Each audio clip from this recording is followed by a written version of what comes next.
A tagged great white that mysteriously vanishes only to show signs it was eaten by something even bigger, a fisherman's run-in with a massive black shark that could capsize boats, and a chilling account from an early 1900s explorer who swore he saw a shark too big to be believed. These are terrifying shark sightings that could be the Megalodon. Back in 2014, Australian researchers set out on a project to tag and monitor great white sharks along the country's southern coast. One particular shark, measuring about 9 feet long, was tagged and released, and what happened next was alarming, to say the least. Just months after this shark was set free, the tracking device they attached to the shark washed ashore, and when they analyzed the data, researchers discovered this sudden drastic temperature increase along with a rapid plunge to depths of around 1900 feet.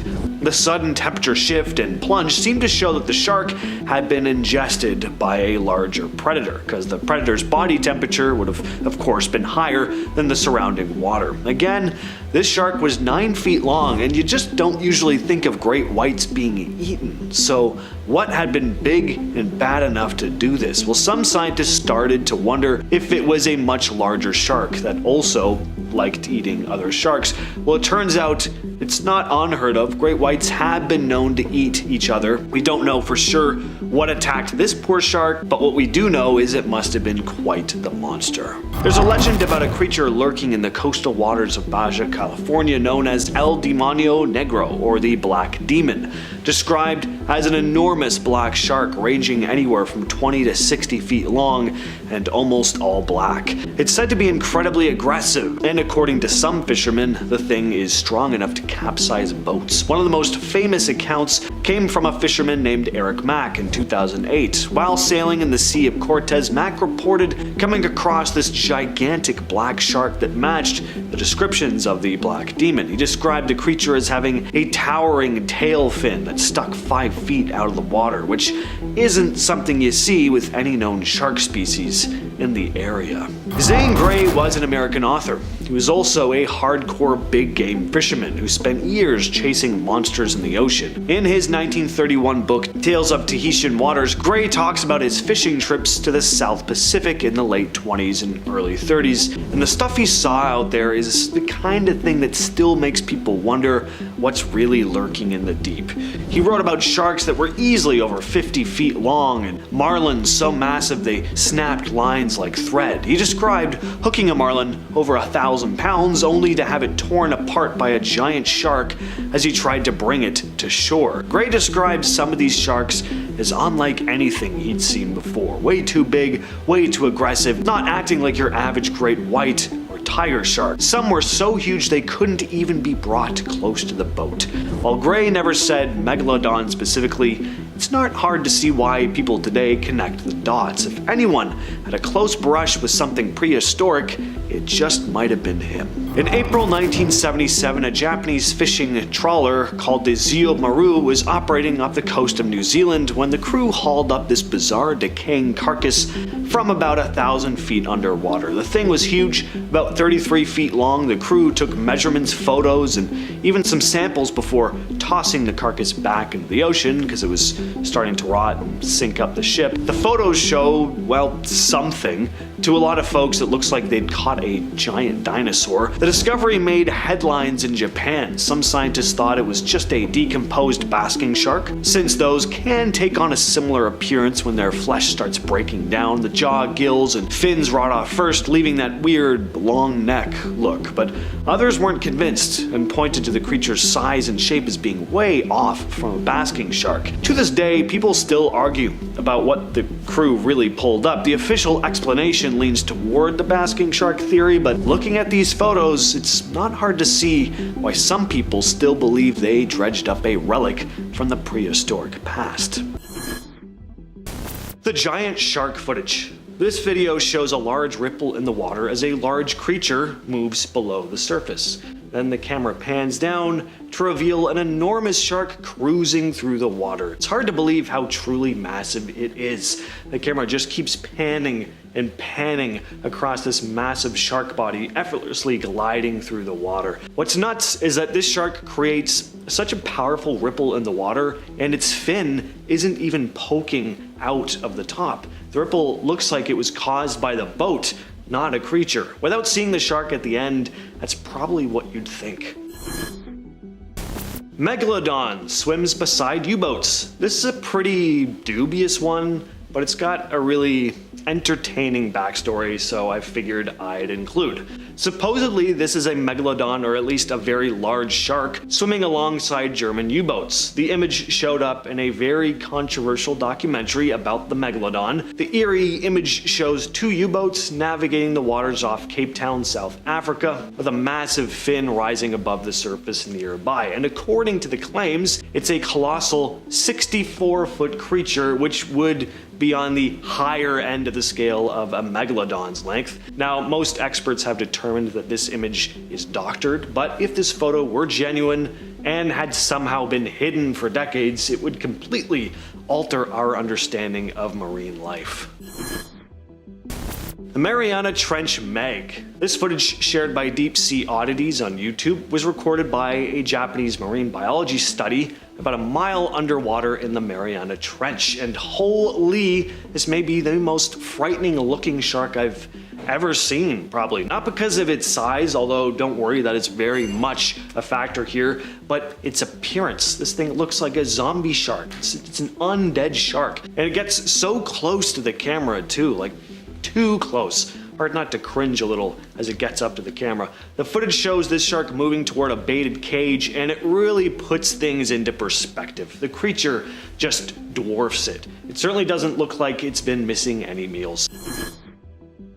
Next up, we have footage of a gigantic shark swimming beside a research vessel, captured on TikTok in 2021 by marine biodiversity student Alex Albrecht. The clip shows a massive shark gliding alongside the ship off the coast of Massachusetts. When you compare the size of the shark to the students watching from the safety of the ship, it becomes clear just how gigantic this creature is and how glad you are that the students are in the safety of a ship. Albrecht filmed the shark from way up in the ship's mast as well, so the scale is even more impressive than it appears on camera. You can hear someone jokingly asking if it's a megalodon, and honestly, I'm not even sure if they were joking. And finally, we have the legendary Hornet Breach footage, which is an absolute must-see for any shark fan. This is a video of a truly enormous great white shark as it launches itself out of the water. So a crew had set out to sea, with one of them being towed in a cage submerged underwater. Very brave man. Then they baited the water and waited for the show to begin. And suddenly, the shark appears, and the sheer size of it is just breathtaking. After grabbing the bait, it breaches the surface, showing its full power and gargantuan presence. Australian news anchors were left speechless after this footage aired. One stated, "I'm never going in the water again." And if you ever hear an Aussie say they're never going to the beach or the water because of a giant shark, just listen to them. You know that shark's got to be. Good lord, look at the size of this thing. This might be one of the most incredible pieces of shark footage that I've ever seen. I mean, if that's not a megalodon, I don't know what is. Of course, it's not actually a meg, but the megalodon connection isn't really that far off. This is a blunt-nosed sixgill, an ancient shark species that was swimming around before most dinosaurs even came about, so that's pretty cool. This video was shared to YouTube by Ocean X, who managed to tag the monster from a submersible. This was the first time that had ever been done. Now, until this moment, they were only able to tag them by bringing them to the surface first. Next up, we've got an incredible sighting of a gigantic six-gill shark that was caught on video. Footage shared by Hurls Sub Ops on YouTube showcases a dive off the coast of Molokai, Hawaii. Now, take note of the two red dots that they're shining on the shark. Those are used to determine the length of the animal. The dots are 6 inches apart, and while that may not seem like a lot at first, again, put it into perspective here. Those dots take up just a small fraction of the shark's full length. This behemoth was estimated to be around 18 feet long, 3 times the height of an average adult. And if you think that's impressive, just look at how thick and muscular the shark is. The parts of the video where the shark is up close is pretty unsettling, but it looks even more impressive as it swims away. It really puts its full size into perspective. Take a look. I'm just very glad that we live on land. Coming in next is an image that caused quite a stir amongst shark fanatics, the infamous Megalodon lives photo. This image was featured in a Megalodon documentary on the Discovery Channel. It appears to show a ginormous shark gliding through the water off the coast of South Africa. Now at first glance, it looks so big you'd probably think it was a whale. Some people even thought it could be two sharks swimming together, but no, that's not the case. This is one animal. The distance between the fin and the mass of the shark closer to the camera apparently measures in at 47 feet. Not sure how true that is, but I mean, if that is the case, then that's nuts. To put that into context, that's almost the length of a sperm whale. Just imagine swimming in the ocean and seeing something that colossal swimming alongside you, and then finding out it's a shark. A shark like that may make you want to rethink your next beach outing.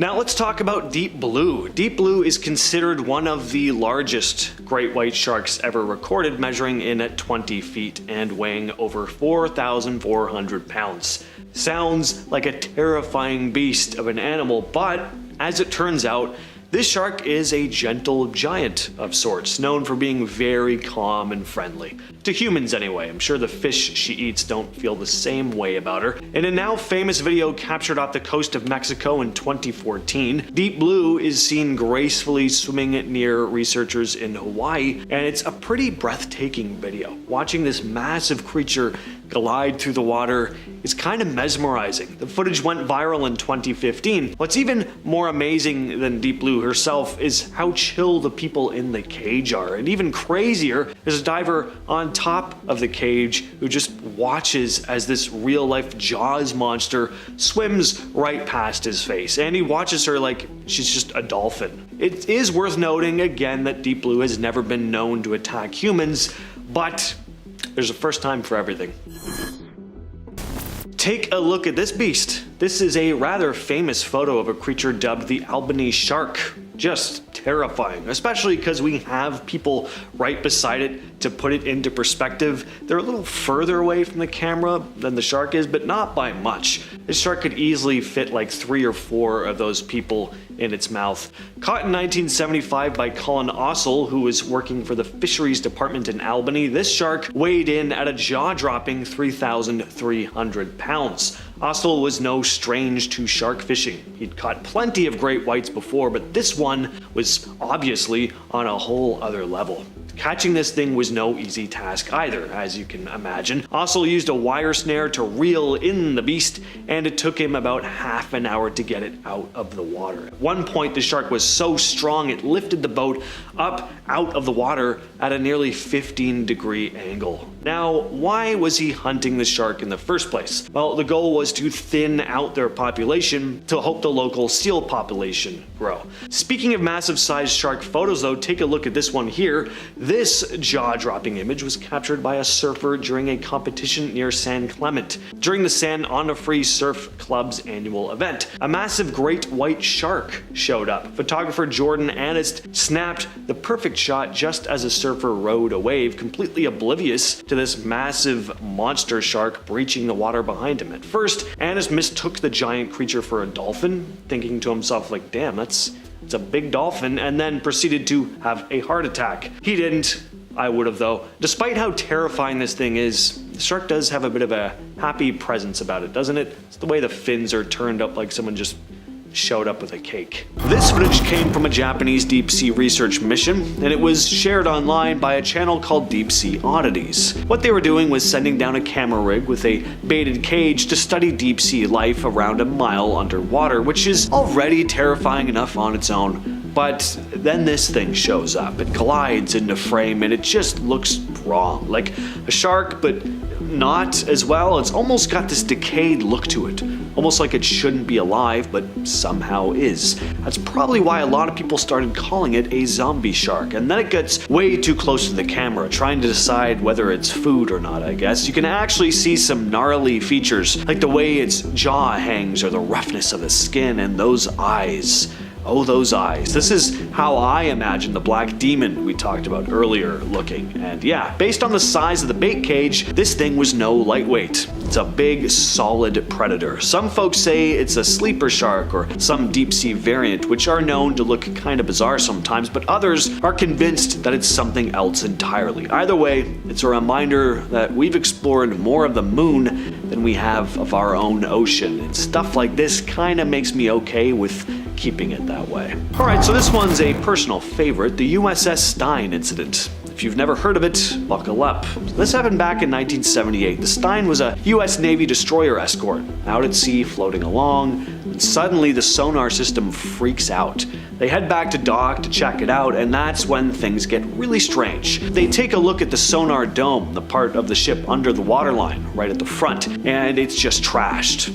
There are these huge gashes, some 4 feet long, all over the dome's surface, not like scratches from hitting debris. This thing got attacked. They find what looked like teeth or claws embedded in the dome, big ones. One marine biologist said it looked like a giant squid, but he also admitted that these claws or teeth were way bigger than anything he'd ever seen before. Then another Navy guy suggests it could be from some other massive undiscovered species. Till this day, nobody knows what attacked the ship that day. Maybe it was a massive shark, like prehistoric massive, like Megalodon massive. This next story comes from Reddit user extreme1_NA, who tells of a terrifying encounter with a shark that made them quit surfing altogether. In 2008, I was surfing about 100 meters offshore near Childers Cove in Mapunga, Australia, when I noticed a seal breached the surface about 50 meters away in a panic. This told me I was not alone in the water and should probably get out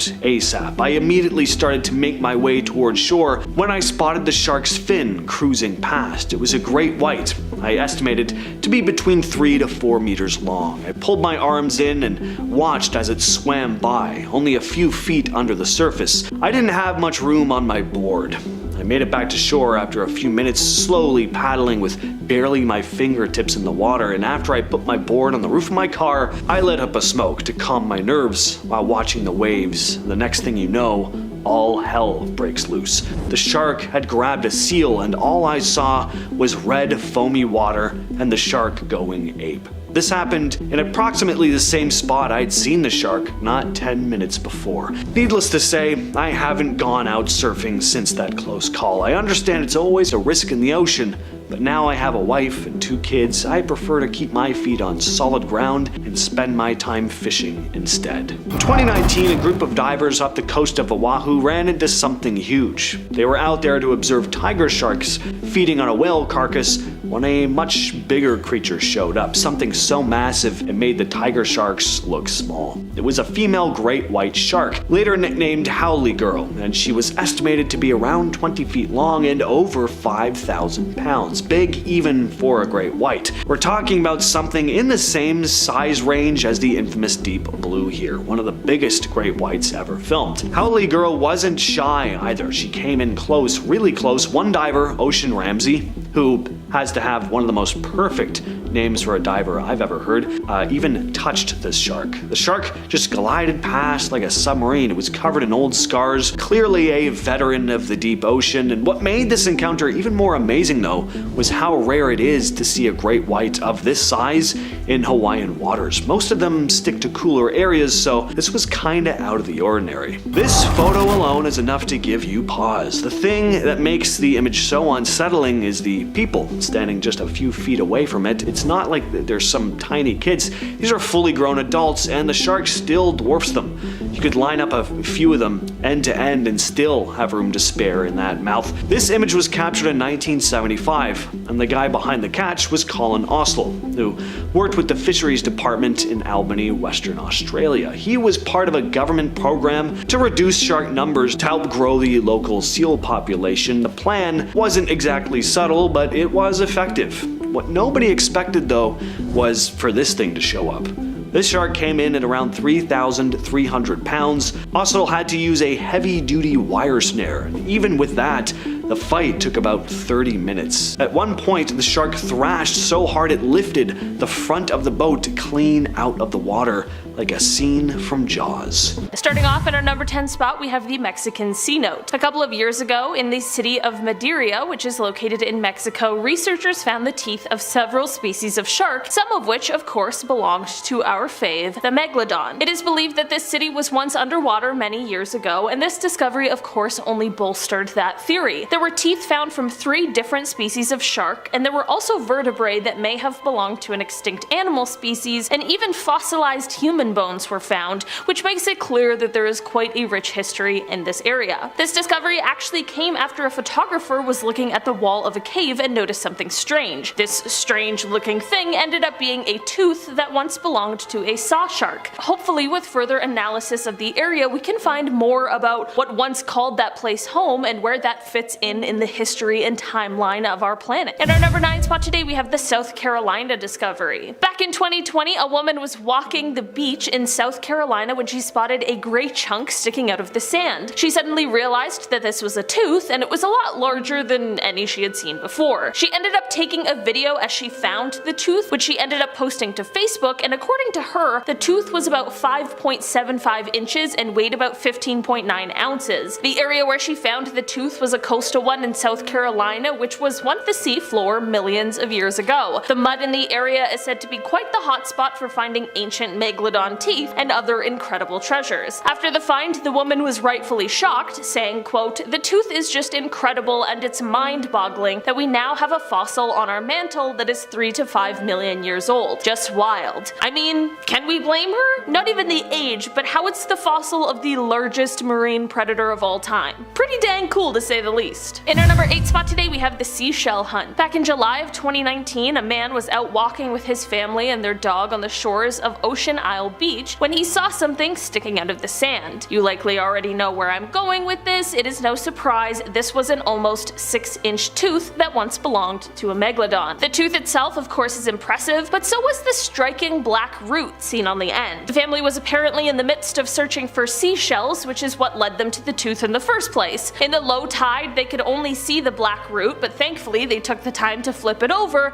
which is when they realized what it was. While North Carolina is often a hotspot for these kinds of finds, this tooth was found more inland than usual, which was quite a surprise. While many people either sell or mount their prehistoric finds, this family apparently decided to donate it to the Museum of Coastal Carolina. In our number 7 spot today, we have the UK find. Just a couple of months ago, it was reported that a 6-year-old boy from the southeast of the UK had made the amazing find of a tooth from a Megalodon. The beach that the child found the tooth on is said to be quite a popular spot for fossil hunters, but this tooth is a very rare and fascinating find. You might be thinking, aren't there lots of Megalodon teeth on this list? And the answer is yes, but finding one is still a spectacular discovery, and finding one in the UK is one of the most rare of all. Only 1 or 2 Megalodon teeth are found on UK shores a year, and most of the time they tend to be of quite poor quality. After reviewing the discovery, it was realized to be even more incredible because of how well preserved the tooth was, and the fact that the root and the enamel are still visible. Many experts have explained that they've been looking for this kind of find since they were 6 years old and have never found one. One scientist said of the find, quote, "He is handling the tooth of the largest ever predatory shark, and one that will be of interest to the whole paleontology community." In our number 6 spot today, we have the family vacation. That 6-year-old from the UK isn't the only youngster who stumbled upon an ancient shark tooth recently, as it is said that a 5-year-old from South Carolina also made a similar discovery back in July of 2021. The boy named Xander found the tooth during a family vacation to North Myrtle Beach and was rightfully pretty ecstatic. Xander's mother Kelly explained that the quote, "whole family loves hunting for shark teeth," that quote, "Xander and my husband were searching in the swash during low tide when Xander spotted this one in the mud." Kelly posted photos of her son with the tooth to a couple of Facebook pages in an attempt to identify what exactly they had found, and that is when hundreds of people began chiming in claiming that they believed the tooth is one that had once belonged to a Megalodon. They explained that while they have found other teeth, this is by far the largest one they've ever found, and while Xander wanted to put the tooth on a necklace, they will likely end up having it framed or maybe even mounted. In our number 5 spot today, we have the tooth analysis. So of course, as we've previously discussed, especially on part 1 of this list, most of what is left of the Megalodon's existence is teeth. This leaves us with quite little to go on, but then that doesn't mean we can't figure anything out about how the guys lived. Teeth are certainly better than nothing, and they might just give us more insights than one would expect. Researchers have been using a new technique to analyze Megalodon teeth that aims at figuring out their dietary signatures, as seen in the teeth. Researchers aren't just using Megalodon teeth and are actually examining teeth from 13 extinct sharks as well as 20 modern sharks to see where they fit in the food chain as well as what their trophic level is or was. For a long time, scientists have been trying to figure out what exactly caused the Megalodon to go extinct, considering they were an apex predator. Something had to go awry to cause their downfall, and this study is helping to prove what some believe,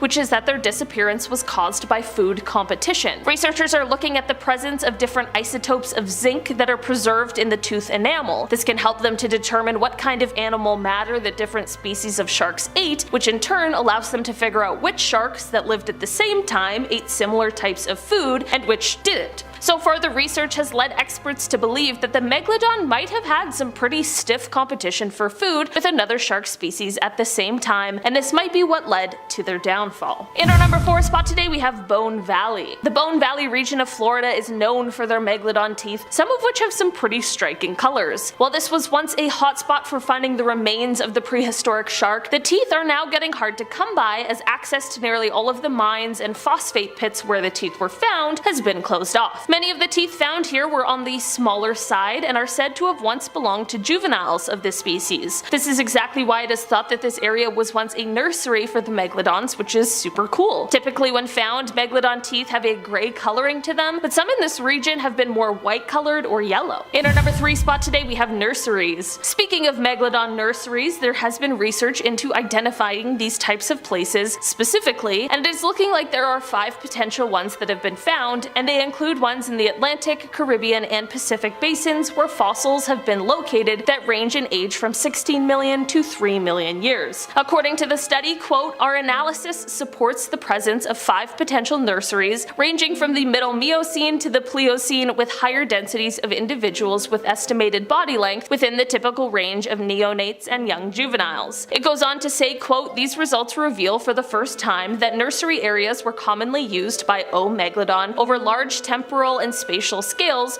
reducing early mortality and playing a key role in maintaining viable adult populations." This just shows us that these areas were extremely important for the species in order to feed and protect the younger members, just like how modern sharks do the same sort of thing. In our number 2 spot today, we have the downfall. Like any scientist who studies the Megalodon, there is also the pressing question of how did these guys end up extinct? What really drove them there? It is something that we have some really good theories and hypotheses about, but no one can yet say for certain. Those same scientists who are studying the Megalodon nurseries, however, are also explaining why these nurseries could potentially have been one of the things that led to their downfall. In the same study, speaking about these 5 potential nurseries, they also explained that, quote, "Ultimately, the presumed reliance of O. megalodon on the presence of suitable nursery grounds might have also been determinant in the demise of this iconic top predatory shark. Our planet has changed a lot, and it is possible that these areas that they really relied on to help nurse their young into adulthood began disappearing thanks to the changing climate of the Earth. At this point, it is just another contender for real cause of the extinction of the Megalodon, but it is certainly a compelling argument. Although the Megalodon didn't survive up until these modern times, sharks as a class of animals have been able to survive all 5 global extinction events, which is absolutely incredible. In our number 1 spot today, we have the supernova theory. Okay, to cap off our list today, we have one more theory as to how the Megalodon may have gone extinct. The theory was published by 3 researchers in the Scientific Journal of Astrobiology, and basically it suggests that it could be possible that, quote, one or more supernova about 2.6 million years ago may have been the leading cause of a mass extinction of a large number of marine megafauna, which of course would include our buddy the Megalodon. This theory claims that an increase in radiation from these cosmic events may have been strong enough to have a drastic effect on marine life. In a statement, one of the scientists associated with the study said, quote, "Imagine the great white shark in Jaws, which was enormous, and that's the Megalodon, but it was about the size of a school bus. They just disappeared about that time. So we can speculate it might have something to do with the muons. Basically, the bigger the creature is, the bigger the increase in radiation would have been." They went on to say that the radiation from exploding stars, which could have been as close as just 160 light years away from Earth, may have been too much for our atmosphere and the creature creatures that lived here at the time to handle. While water shields a good amount of radiation, the scientists claim that it can't block the muons. The researcher also said, quote, creatures that are used to being almost isolated from radiation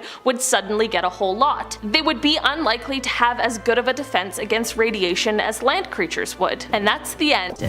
Starting off in our number 10 spot, we have the first discoveries. To start off with, we are taking it back to the Renaissance era. According to accounts from the time, there were discoveries of huge triangular fossilized teeth, but at the time these teeth were so big and they had no idea who or what they belonged to. Instead, people of the time thought that they were petrified tongues or shed teeth that belonged to snakes and dragons. I mean, with the size of these teeth, I truly do not blame people for thinking that they were proof of the existence of dragons. It wasn't until 1667 when the Danish naturalist Nicolaus Steno recognized them as the teeth of sharks, and it was then that he described his finding in the book The Head of a Shark Dissected, which also contained an illustration of the tooth. In our number 9 spot today, we have the feeding habits.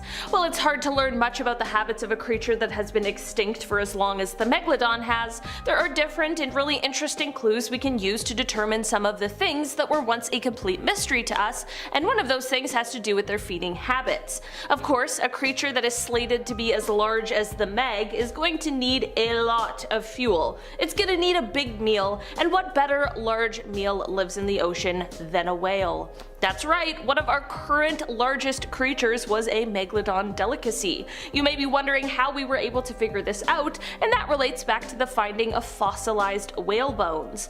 These bones have been found with cut marks from Megalodon teeth etched into their surface. It is said that some of these bones even have nastier wounds, with the shark teeth actually still stuck in them from millions of years ago. Talk about an apex predator. In our number 8 spot today, we have the bite force. One thing scientists have been able to estimate about the Megalodon is what they think might have been the force that they could bite down with.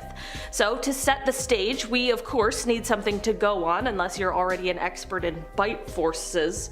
Humans, our bite force is measured to be around 1,317 newtons. That doesn't seem too bad. Next, a great white shark, which seems to be quite the predator here currently on Earth. Their bite force is measured at about 18,216 newtons. That's definitely quite a jump from us as humans, but it makes sense. I mean, a great white can definitely do a lot of damage should it choose to. So now we have the Megalodon, one of the most powerful predators to have ever existed, the apex predator. Scientists estimate their bite force was between 108,514 to 182,201 newtons. A reminder that ours isn't even 1,500. It's discoveries like these that really put into perspective just how large and powerful this prehistoric creature really was. In our number 7 spot today, we have so many teeth. So most of the discoveries relating to fossils of megalodons that have been found are just teeth.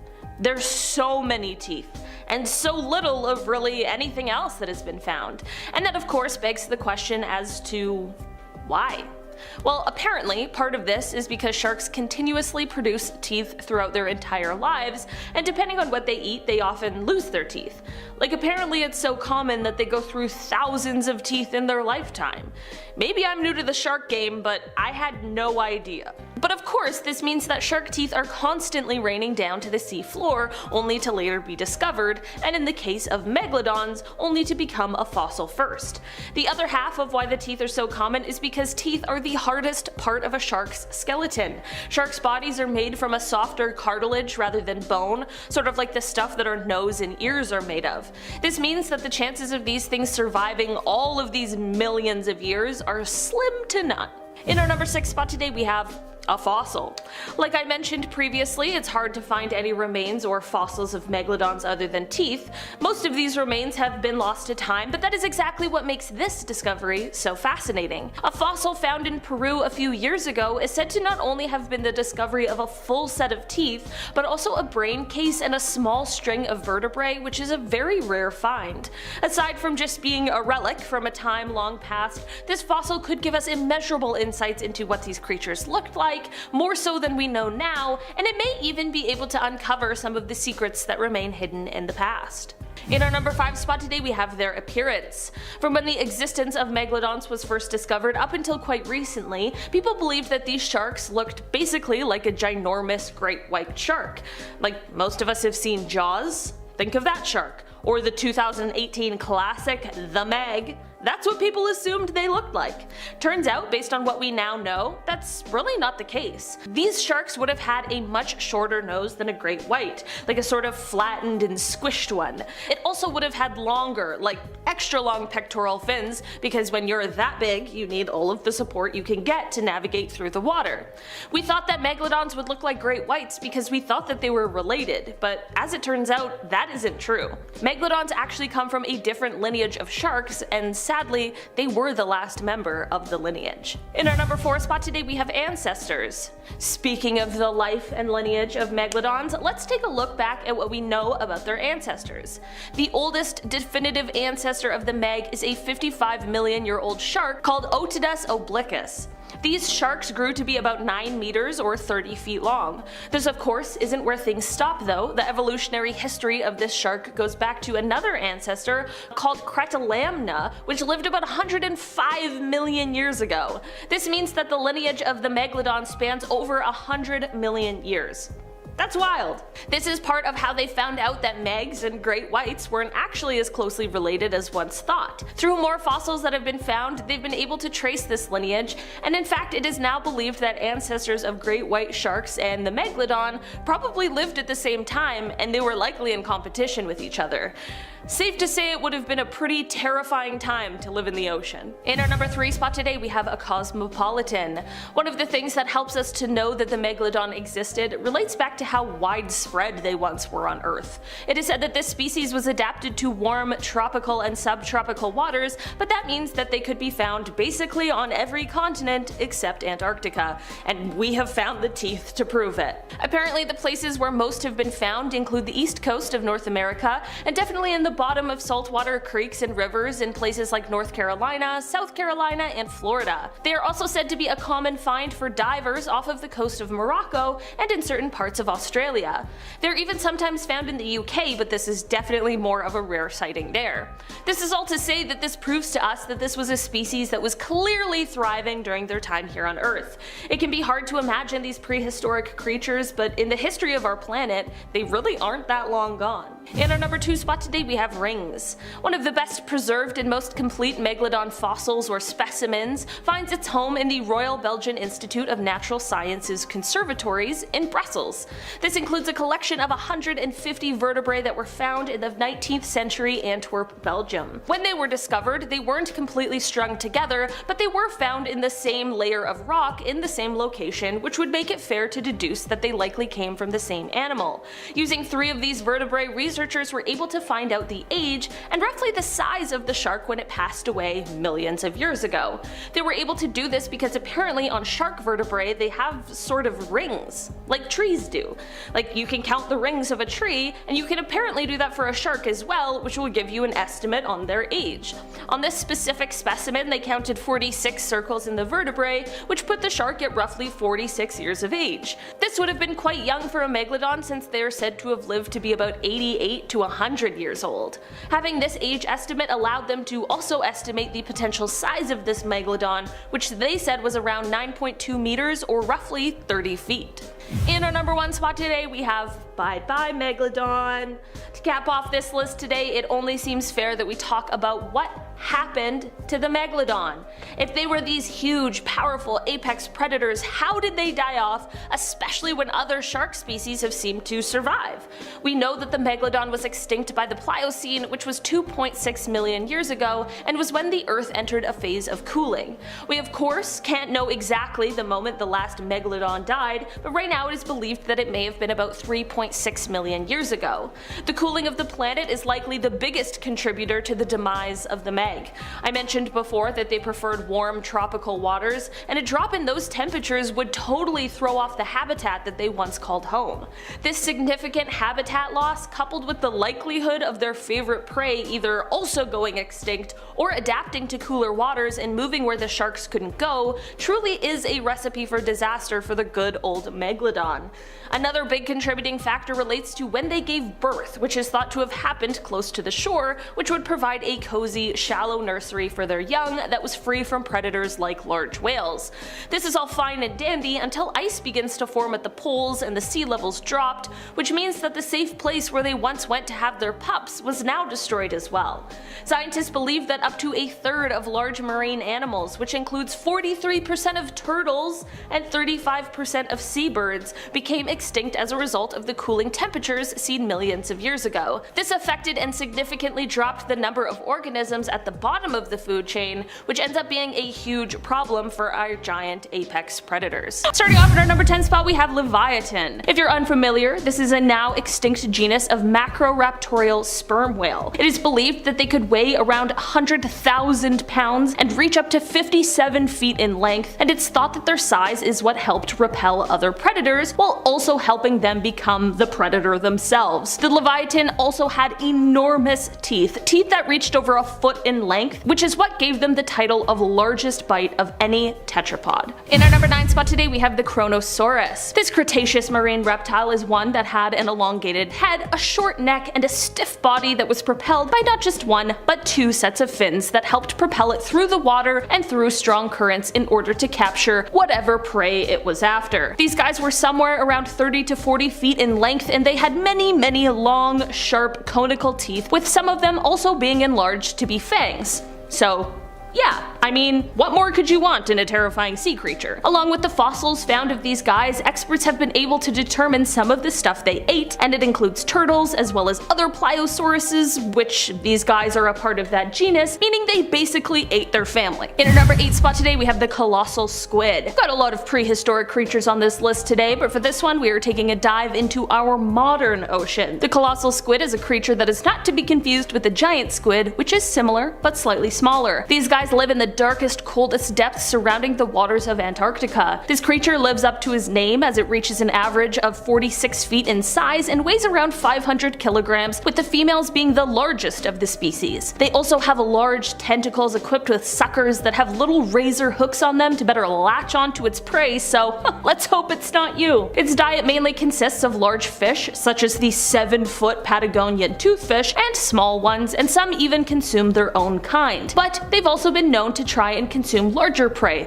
like sperm whales, who often have been seen with scars attributing to the battles they must have faced. Only 2 specimens have ever been collected, with the second being found recently in 2014. If you ever wondered where the tales of the Kraken came from, you now know. In our number 7 spot today, we have Jacalopterus. Okay, I've got 3 words for you. Giant sea scorpion. Yeah, this 8-foot long arthropod lived in the water with its gross 2 large pincers and claws, and honestly it looks like something out of the movie Alien. These guys had segmented bodies, and they were actually the largest known arthropod to have ever existed here on Earth. They had multiple specialized limbs, and some of them even had spikes, like for example their 18-inch spiked claw that was used to snatch fish that passed by. It is said that some of these guys would crawl out of the water in order to mate and sometimes shed their outer skin, and all I have to say is imagine finding an 8-foot long bolt of one of these creatures on the beach right before jumping in for a swim. I'd swear off all water after that. No thanks. In our number 6 spot today, we have the Helicoprion. Okay, listen, there are many problems with our modern world. We could sit here talking about them all day, and into next week there are so many. But here's the thing we need to realize. Things could be so much worse, and by worse I mean this creature could still exist. This animal existed somewhere around 250 million years ago, and while it looks more like a shark than anything else, scientists now know that it was actually a creature that is more closely related to chimeras, which are a fish that separated from the shark family about 400 million years ago. So why is this animal so scary and just terrible to look at? Well, that is due to the incredibly unsettling spiral saw formation of teeth that this creature had right on their lower jaw. Yeah, an orthodontist's dream, truly. It's also not like this creature was just born with the teeth that they had for the rest of their lives? No, of course not. They had teeth that could grow, and new teeth could even form. Imagine being in the ocean and you see a huge creature swim up to you that has 4 spiral saws for teeth.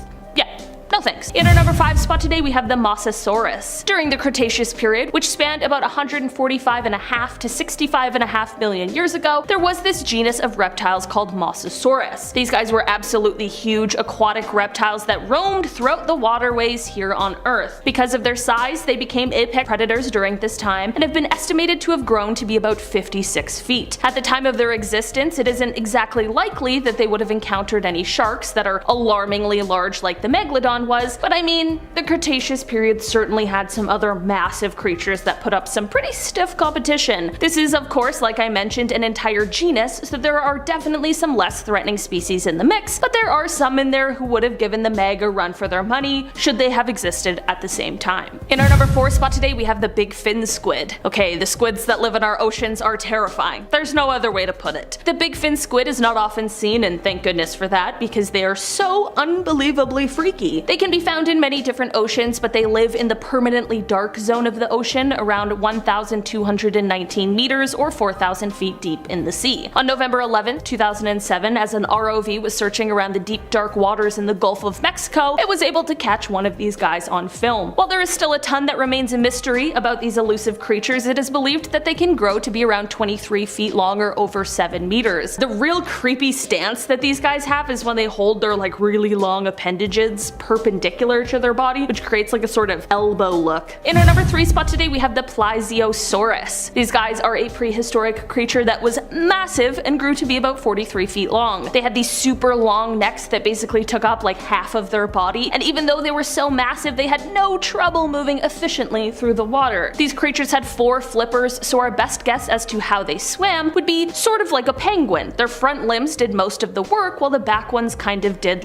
the steering. Fossils have been able to show us that these creatures gave birth to live young and are actually kind of similar to dolphins in the way they take care of their young. It is thought that these just may be the creatures that inspired the tales of the Loch Ness Monster. In our number 2 spot today, we have the Basilosaurus. These guys have a name that translates to king lizard, and they are a genus of large predatory prehistoric whales that lived during the Eocene, which is approximately 41.3 to 33.9 million years ago. These guys were actually first described in 1834, which makes them the first prehistoric whale known to science, which is kind of cool. These guys were one of the largest, if not the largest of their time, and they were the top predators of their environment. They preyed on sharks, large fish, other marine animals, including the dolphin-like Dorudon. Really, they were able to eat basically anything that they felt like eating. These guys even had teeth that were various types, like canines and molars, which probably allowed these creatures to chew their food, which is different to their more modern ancestors. In our number 1 spot today, we have the Pliosaurus, another massive prehistoric creature, also not to be confused with the Plesiosaurus. These guys grew to be around 40 feet long and about the size of some of the whales we would see today. These creatures are best known for their insane hunting abilities. They could move quickly and they were quite strong. This effective predator skill set, coupled with their massive size, allowed them the ability to take down much larger prey, sometimes even dinosaurs. According to experts, these guys had exceptionally strong jaws. Some even believe that it might have had a bite just as powerful as the T-Rex, which is of course known for having one of the most powerful bites of any land animal. I'm just saying, these guys were definitely a top predator in their day. Starting off in our number 10 spot, we have the TikTok shark.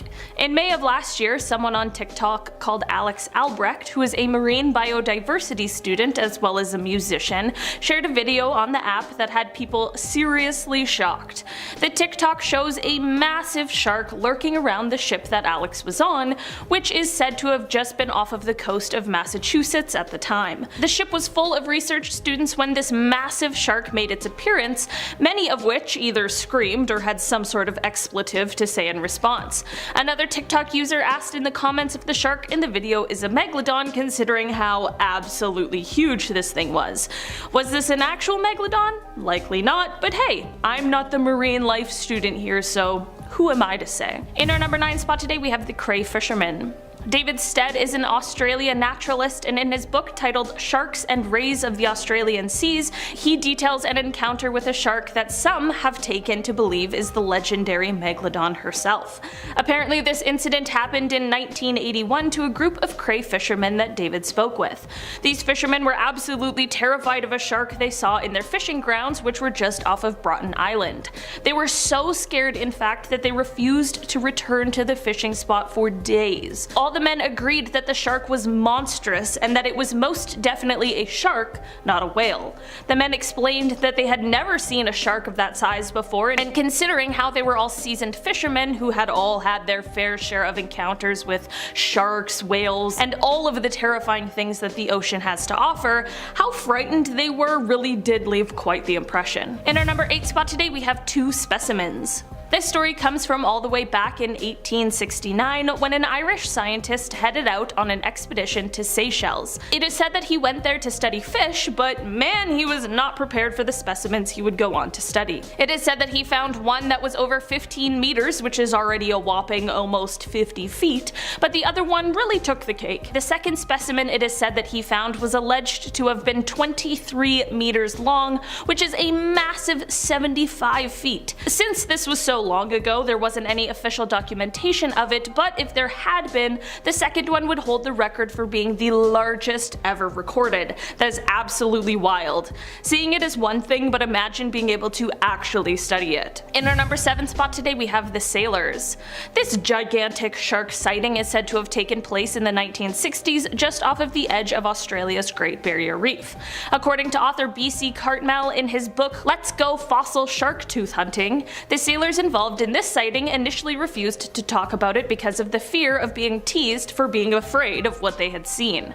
After some time, however, they began to speak about the incident. They explained that while on board their 85-foot ship, they needed to weigh anchor in order to conduct some engine repairs. While this was ongoing, the crew became absolutely shocked when they saw the biggest shark they had ever seen slowly swimming past their completely stuck ship. Just like the last one, all the men agreed that they were not mistaking a whale and that it was indeed a shark. They also said that this shark was so large it was rivaling the boat in size. That is absolutely massive. Whether it really was a Megalodon or not, whatever shark they saw that day certainly wasn't the average size. In our number 6 spot today, we have the battle scar. This story is a little different than the others on today's list, and it started with the sighting of a great white shark. This 15-foot long shark was spotted swimming just off of Isla Guadalupe in Mexico, but what was so striking about this great white in particular was the absolutely savage wound it had on its side. This huge bite mark had people speculating as to what in the world could have caused it. I mean, there aren't very many predators to great whites, so it's a pretty rare occasion to see such a huge bite mark right on the side of one, and people were doubting whether or not another shark would have done this to one of its own species. There definitely are reasons for why this could have been an attack from another shark, but of course people took this as a possible sign that maybe there's something bigger lurking in the waters. If the Megalodon somehow isn't actually extinct and just manages to evade any sort of confirmation of its existence, it certainly would need a ton of food to survive, which makes big fish like great whites a perfect snack. The Megalodon is, however, one of the most powerful predators to have ever lived on our planet, so if this bite really was from a Megalodon, it's surprising that this great white made it out alive. In our number 5 spot today, we have a world record.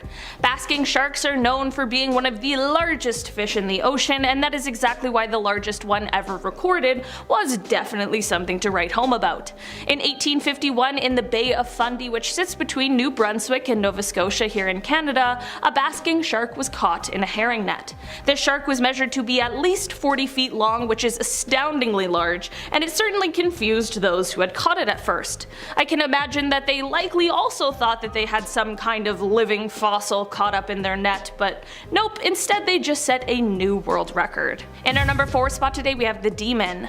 There are many stories and alleged sightings of what is now referred to as the quote Black Demon of Cortez, which is said to be a massive black shark seen off of Mexico's Baja coast. One story in particular regarding this elusive shark comes from a fisherman named Eric Mack. He had reported that one day while sailing he felt his boat begin to rock, which immediately gave him the feeling that something was awry. Eric was even further startled when he explained that he saw a massive towering tail sticking at least 5 feet out of the water. The stories of this shark are so infamous that it was even the focus of an episode of a History Channel show called Monster Quest. Maybe if there's a part 2 of this video, we'll talk about some more of the sightings surrounding the demon. In our number 3 spot today we have Deep Blue. This shark is in fact not a Megalodon, but it definitely is a more modern contender. Deep Blue is the name of a great white shark who is most definitely one of the greatest ever recorded, at least in our lifetime. This colossal monster is the largest great white shark ever caught on camera by scientists. She is measured to be 20 feet long, 8 feet high, and about 2.5 tons, and while this isn't all that huge compared to her massive prehistoric cousin, it certainly is no small feat. Rumors of her existence have been spread since as far back as the 1990s, but it wasn't until 2014 that she was officially caught on camera and documented. Researchers at the time were in the midst of studying tiger sharks, but she made her grand appearance after scavenging some food from a sperm whale carcass nearby. In our number 2 spot today we have Bigger Than the Boat. Zane Grey is a man who is a novelist, and he is definitely best known for his adventure novels, but it is also said that he was a deep sea angler, and it was during one of his fishing adventures that his Megalodon sighting came. In the novel, which is titled Megalodon, Fact or Fiction, writer Rick Emmer speaks of this incident, saying that Zane claimed to have seen, quote, one of the man-eating monsters of the South Pacific.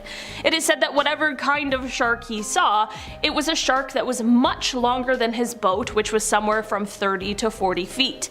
He also said that this shark was yellow and green and that it had a few white spots. Most notably, however, he said that the shark had a massive square head and that it had, quote, immense pectoral fins.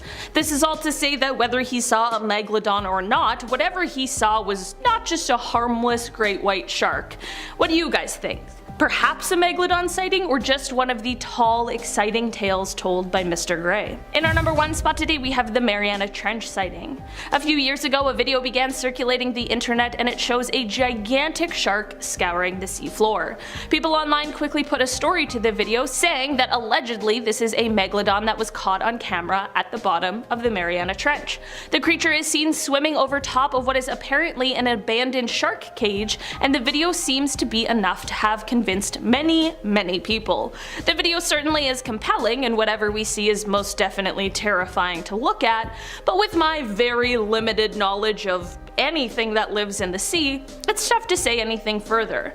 While some people swear that this is solid proof, others have brought up sharks that may have a similar appearance to the one seen in the video. Starting off in our number 10 spot we have the Stiuso Maru monster. This story is one that comes to us from 1977, and rather than an alive animal sighting, this one is actually this carcass that was found that we still aren't quite sure what it belongs to. The Stiuso Maru carcass was one that was found by Japanese fishermen near New Zealand. Because it was so unique, it was taken to be analyzed, and while many have speculated that it was a basking shark, that has never been confirmed or proven. Considering the fact that it was definitely shark-like, but just not quite clear as to what exactly it was, is definitely interesting. In our number 9 spot today we have the sea creature. Back in both 1817 as well as 1819 there was a sea creature that visited the coast of Massachusetts, and it was seen by hundreds of people, but no one has been able to identify what it could have been for sure. The creature was said to be around 3 feet in diameter and around 50 feet long, and it is said that it moved similarly to how a whale or a dolphin might. The first sighting of this creature was when some fishermen spotted it, but the real panic began as the creature started to show itself closer to shore. To this day, some people swear that this was some sort of real sea monster, and others believe it was just a case of mass hysteria. What do you think? In our number 8 spot today we have the prehistoric monster. Back in 1959, a fisherman named Tex Geddes and his friend James Gavin were boating somewhere just off of the coast of Scotland. It is said that during their time out to sea they encountered a sea monster that neither of them had seen before. They described its head as being sort of turtle shaped, and that it was a, quote, hellish monster of prehistoric prehistoric times, and said that it was breathing heavily through a quote, large red gash of a mouth. Okay, not exactly a kind description, but definitely a bit of a terrifying one. I think it's important to bring up that we don't actually know what megalodons looked like. We have a sort of idea, but at the end of the day we only have fossils, jaws, and spines, and that doesn't leave us that much to work with. While it isn't quite clear what these two men saw for sure, and it's likely that we'll never know, whatever it was definitely wasn't just your average sea creature. In our number 7 spot today we have Dr. Gru. When we think of the tales of sea monsters and myths, we often think of the many serpent-like creatures that just may be lurking underneath the water. This is definitely a common theme, and in the 17th century there was a botanist who came up with a sort of explanation for these sea serpent sightings. It's important to note that this botanist was a very legitimate scientist who really worked to change basically everything we knew about plant anatomy, so when he came forth with this evidence and explanation, it rightfully caught people's attention. Basically, he had this specimen, which was a sample of skin that he said was from some sort of seal, but that it had a neck just as long as the rest of its body. Of course, this would explain a whole bunch of sea monster sightings, but in the end, the skin sample ended up completely disappearing, making any confirmation of the story or the animal's existence completely impossible. I know a megalodon isn't necessarily supposed to look like a seal with a long neck, but who's to say for sure that it doesn't? In our number 6 spot today we have the shipwreck. Back in 1909, the French steamer La Seine was out to sea when it collided with the British India steamer the Onda. A shipwreck is never good, but this one was particularly bad as, in heavy fog, the French ship sank in just 2 minutes. This of course left people stranded in the water, and I mean, you can probably see where this is going. In the aftermath of this wreck, while waiting for the rescue, there were 101 people who lost their lives from shark attacks. That's a lot of people. That is either a lot of sharks or a very few large ones. I mean, none of us were there, so it's hard to say for sure, but whatever really happened here, it's an absolutely horrifying tragedy. In our number 5 spot today we have the kayak encounter. Ida Parker and Kristen Orr were kayaking off of the coast of Plymouth in 2014 when they encountered a shark. This is truly a nightmare scenario, and it must have been absolutely terrifying. The pair, however, had actually set off with the intention of seeing a great white shark, and while it's likely that this is exactly what they encountered, they definitely did not expect what happened next. The two had heard of rumblings of a shark in the area that had swallowed a seal in one gulp, and this is what sparked their desire to head out on this journey. While out there, however, the shark began to attack their kayaks. In the end, both of them made it out alive, and when their kayaks were recovered, one was found with a huge bite mark in it. In our number 4 spot today we have the oldest shark attack. Considering the fact that the megalodon is said to have been extinct somewhere over 2 million years ago, even evidence that seems ancient to us is a lot more recent than what our current understanding of their timeline here on Earth would suggest. That is exactly why the discovery of what is speculated to be the world's oldest evidence of a shark attack is very interesting. This discovery came by way of a 3,000-year-old human skeleton that is marked with different gashes and puncture wounds. It is said that because of the volume of wounds, it makes it slightly easier to tell the story of what happened. This is because while researchers first believed that perhaps the wounds were caused by metal weapons, this could not explain why there were so many in certain parts of the body. Another telltale sign is how this skeleton was discovered in Japan, which at the time of this person's life, there weren't really any metal weapons at that point in history in Japan, which ruled out this theory entirely. They were also able to rule out other terrestrial carnivores, and that's when they turned to marine life to look for some more answers. Because of the time it's been, we obviously don't know what creature was involved in this attack for sure, but with the mass amount of wounds found on the skeleton, it was likely to be something large and terrifying. In our number 3 spot today we have snorkeling. Robert Pamperin and a friend, Gerald Lehrer, were snorkeling off of La Jolla Cave in California in 1959 when Robert was attacked by a shark. It is said to have all happened quite quickly, and Gerald was alerted to the distress when he heard Robert scream. Gerald turned and saw Robert unusually high in the water, and his mask was missing. At this point, Gerald dove under, and this is when he realized exactly what was going on. There was a shark that had Robert in its mouth up to his waist. Unfortunately, there was not much Gerald could do to stand up to this absolutely massive shark that he described as larger than your average great white. Robert sadly did not survive the event, and by the time rescuers arrived, they were only able to locate one of his fins. In our number 2 spot today we have the Jersey Shore. Back in 1916, during the summer season, there were 5 different shark attacks that occurred over the span of 10 days days that ended up in the deaths of 4 people. This wasn't something that had been seen before in the area, which of course left people speculating as to why. There was a heat wave in the area during the time, which likely led to more people being out enjoying summertime sort of activities, and maybe this attracted the shark, but in the end no one knows for sure because no one even knows what kind of shark is responsible for the attacks in the first place. Luckily, this didn't go on to become a continuous trend, and whatever shark this was went on its merry way, or perhaps found another food source or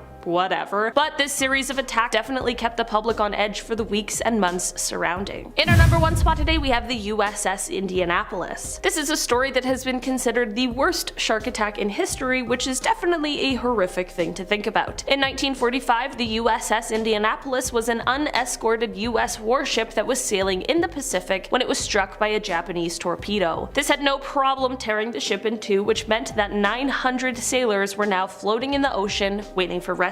Over the next 5 days, nearly 600 men lost their lives due to shark attacks. I said this about the other one that was similar to this, and I'll say it again. That's either a group of sharks or a very few large, very hungry ones. From the survivors' accounts of what happened over the course of those days, it seemed like an absolutely nightmare situation. This is exactly why this has gone on to be called one of the worst shark attacks in history. In our number 6 spot today, we have the photographer. This is an encounter that occurred just last year in November, basically a year ago. Underwater photographer Darren Verbeck was diving off of the coast of Hawaii's Big Island when he saw what he thought was a school of fish. He began to get closer, I mean the whole photographer thing, and as he got closer he started to think that what he was actually seeing was a tiger shark. He got even closer, and that's when he said, quote, "I kept looking at the head. I'm like, that is not a tiger shark." And it got closer and closer, and it just kept getting bigger and bigger. Darren continued to get closer to the shark and estimated it to be over 15 feet, which is definitely quite large. He explained that the shark was not acting in a threatening way, so he continued to take his photos and shot as much as he could before the massive shark decided to swim away. Experts explained that the shark was likely in the area because of humpback whales, and honestly, I don't want to see the shark that could take down one of those beasts. In our number 3 spot today, we have Rodney Fox. Rodney Fox is a man who is thought of as one of the best spear fishermen in the world. In 1963, he was partaking in the Australian spearfishing championships, which were being held just south of Adelaide, when he went through what is widely regarded as, again, one of the worst shark attacks in history. The shark he encountered bit him around the waist, which ended up puncturing his diaphragm, ripping his lungs, and crushing his rib cage. Not only this, but the attack left his organs exposed, so much so that when he finally made it back to shore, those rescuing him had to keep his wetsuit on to ensure that his insides actually stayed on the inside. Despite the fact that Rodney needed at least 4 hours of surgery and about 400 stitches, like many people who have had these sort of terrifying encounters, rather than shying away from sharks and the water, he leaned in. He actually became an advocate for sharks after this. He created the first underwater shark observatory and helped to dispel the rumors that sharks are bad, crazy, scaring animals that we should all fear. In our number 2 spot today, we have the Jersey Shore. Back in 1916, during the summer season, there were 5 different shark attacks that occurred over the span of 10 days that ended up in the deaths of 4 people. This wasn't something that had been seen before in the area, which of course left people speculating as to why this was happening. There was a heat wave in the area during the time, which likely led to more people being out, enjoying summertime sort of activities, and maybe this attracted the shark, but in the end, no one knows for sure because no one even knows what kind of shark is responsible for the attacks in the first place. Luckily, this didn't go on to become a continuous trend, and whatever shark this was, it went on its merry way or perhaps found another source of food, but this series of attacks definitely kept the public on edge for the weeks and months surrounding. In our number 1 spot today, we have Watson and the Shark. For this one, we are headed all the way back to 1749 with a cabin boy named Brooke Watson. Brooke was swimming in the Havana harbor when he had his encounter with a shark. This one grabbed him by his right foot and dragged him underwater. The shark got a second chomp on his foot before a rescue boat was able to come and save him. The sailor on the boat managed to get the shark to back off enough that they could get Brooke out of the water. Brooke lost his lower leg, but his life was saved, which is absolutely the most important part. Brooke's story is not over, however, as he went on to become a member of parliament government, and eventually Lord Mayor of England. He was so proud of himself for not only surviving a shark attack, but then going on to earn this title that he commissioned famous artist John Singleton Copley to create a painting called Watson and the Shark, which detailed his terrifying encounter and probably went on to scare a ton of people at the time. Starting us off at number 10, we have the Portuguese man of war. While it bears a striking resemblance to a jellyfish, the Portuguese man of war is actually a species of siphonophore, which are essentially a group of organisms that come together creating one community. There are 4 specialized parts in a man of war, and each is responsible for a different task: floating, capturing prey, feeding, and reproduction. And they're known to travel in legions of 1,000 or more. But despite their beautiful purple and blues and overall badass looking vibe, they are not a creature you want to face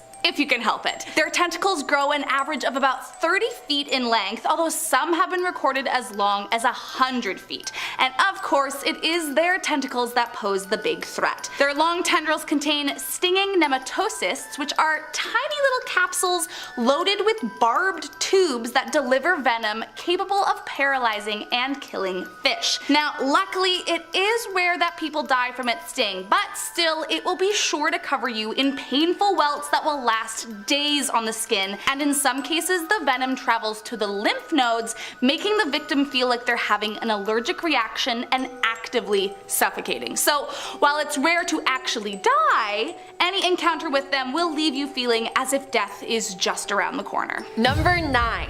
Cone snail. Found in the warm waters in the tropics, these beautiful creatures are instantly recognizable for their highly prized brown and white marbled shells. They can be seen in shallow depths closer to shore, near coral reefs and rock formations, and beneath sandy shores. But do not dare to touch the 4 to 6 inch long gastropods. I'm warning you. Their concealed harpoon-like teeth contain a complex venom known as conotoxin, making them one of the most venomous species of snails. And yes, there are other venomous snails, which I didn't even know was a thing. Thankfully, only a handful of people have ever been stung, but unfortunately there is no antivenom. The toxin stops nerve cells from communicating with one another, so the creature not only causes paralysis within moments, but per its nickname of cigarette snail, affords you about enough time to smoke before you die. You can find these in the waters surrounding the Caribbean islands, Hawaii, and Indonesia, so if you're vacationing there, be careful. Coming in at number 8,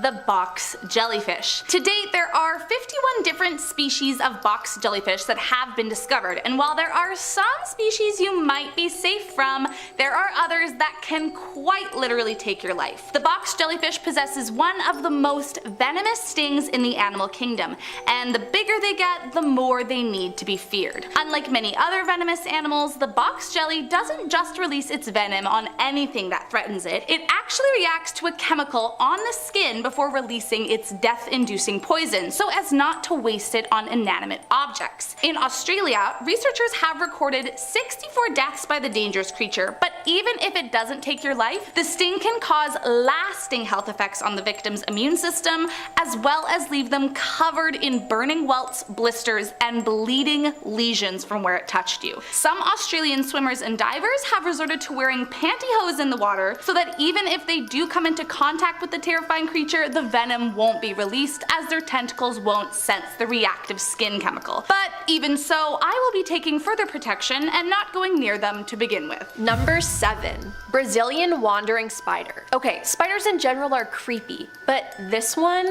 the size of the spider is huge. It can be 5 to 7 inches long. Now, if that doesn't scare you already, may I add that it has a highly venomous bite. Many spiders have fangs packed full of toxins, but aren't known to bite people. Unfortunately, the Brazilian wandering spider is not one of these. It bites people, so beware. Even worse, this spider often lives up to its name and wanders into densely populated areas to seek shelter in dark, cozy places like the inside of shoes, clothes, log piles, cars, and other places people may stick their hands. I just got the chills. Now, if you happen to get bitten by one of these, death can occur within 2 to 6 hours of a bite, typically as a result of lung failure, though fever, vomiting, and paralysis also can occur. Bites from Brazilian wandering spiders are uncommon, but don't let your guard down in their territory.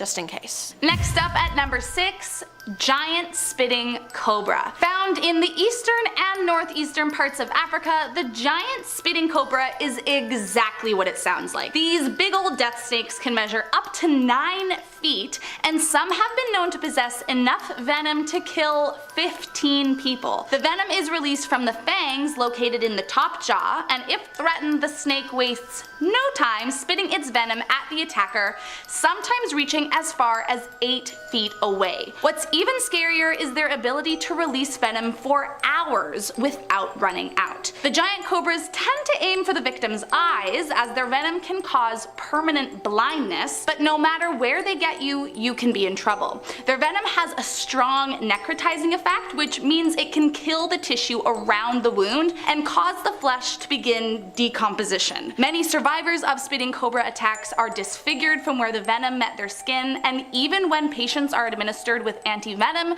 there is still a chance amputation may be required, which is insane. As if I needed another reason to be afraid of venomous snakes. Number 5. Saltwater crocodile. Florida's alligators may be scary, but they have nothing on their cousin, the saltwater crocodile, who is more short-tempered, easily provoked, and aggressive towards anything that crosses its path. These crocodiles can grow up to 23 feet in length, weigh more than a ton, and are known to kill hundreds of people each year. With crocodiles as a whole are responsible for more human fatalities annually than sharks. Now, saltwater crocodiles are especially dangerous as they're excellent swimmers in both salt and freshwater, and can strike quickly with a bite delivering 3,700 pounds per square inch of pressure, rivaling that of the T-Rex. If that's not enough to scare you, let me put it into perspective. Humans chomp into a well-done steak around 200 per square inch, a mere 5% of the strength of this crocodile's jaw. So yeah, they're strong and can rip a human apart. These animals are mainly found in the Indo-Pacific region, everywhere from India to Vietnam and all the way to northern Australia. I will definitely be staying away from them. Coming in at number 4,